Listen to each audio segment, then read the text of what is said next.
What is the most distracting experience you've had on stage, Drew? You've been doing stand-up comedy for The audience. I find that the audience, sometimes I hear a glass tinkle or hear Have you ever had the classic where it's a sports bar and there's a TV with a game on? Yeah. Oh, yeah, I've seen it all. Skee ball. I was doing a show billiard tournament one time, sold-out show at the St. Louis Funny Bone, and for the first 5-10 minutes, I was getting nothing, and which isn't all that uncommon. But I was really getting nothing, and my collar kept like rubbing against me, and so I was kind of messing with that. And then finally, I go, look, I got to be honest, a lot of these jokes do get laughs. What's going on? What is it? And this guy goes, there's a bug on your neck. Oh. And I go, what? And I reached up, and a giant cockroach, as I reached up to my neck, ran across my neck. Oh. And so I grabbed it with the other hand and then just instinctively threw it in the front row. Wow. And everybody just stood up from their tables in the front row and screamed. And that was very distracting. Yeah. Oh, yeah.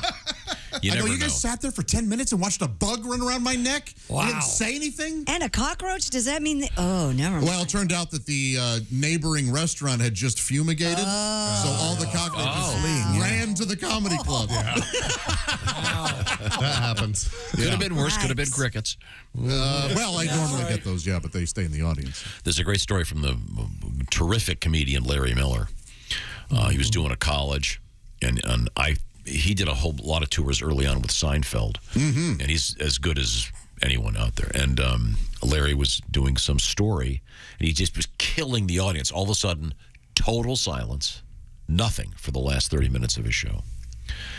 And he gets off stage. He goes, "What happened?" Well, it turns out that he tells this story, and there was a random name that he used in the story.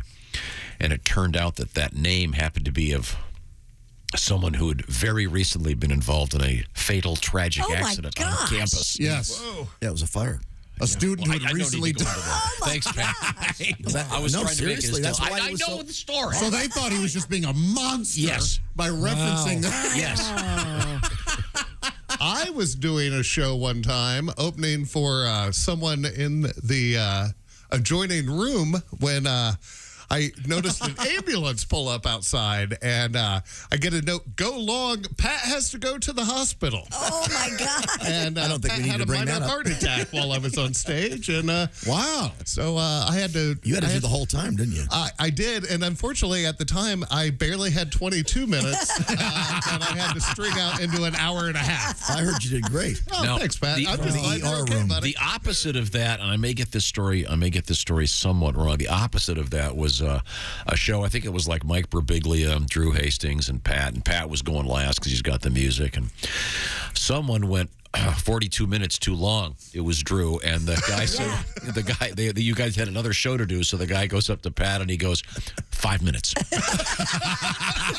No, you're not on in 5 minutes. You have 5 minutes. Go. Oh, yeah. That was on the tour that was called, and I'll tell you something else you might not know. Yes. Drew says to me, I didn't see the light. This is something amazing about Drew Hastings. He's a fabulous comedian, but when he goes on stage, he becomes blind. Yeah, It's a I was horrible bad thing. for a long time. I was bad about that. You were funny, though. Yeah, I was bad. I think that was the only place you were really yourself. You were up there being loved. Yeah. Oh, well, I don't know. Now you get off stage and reality sets in, and you want me to pick up one? Oh, Okay, stop. Well, You realize I could be doing 10 minutes right now, and they'd love me. no, I'm just as happy off stage. Okay, good. Yeah. Glad that's good to know.